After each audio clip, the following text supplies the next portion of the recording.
Saudara, kita awali Kompas Sulsel dari informasi haji.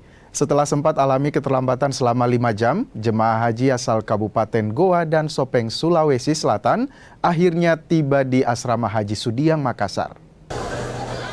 391 orang jemaah haji asal Kabupaten Goa dan Sopeng akhirnya tiba di tanah air.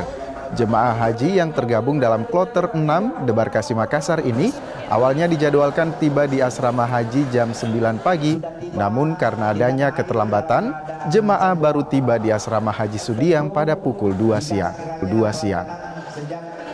Sampai di sini sangat bersyukur sekali sudah bisa bertemu dengan keluarga, dan selama di perjalanan juga alhamdulillah pelayanannya sangat luar biasa, apalagi waktu di Arab Saudi, mulai dari ketua kloter dan semua dengan petugas-petugas haji yang berangkat pada waktu itu yang selalu membimbing kami, alhamdulillah sangat luar biasa.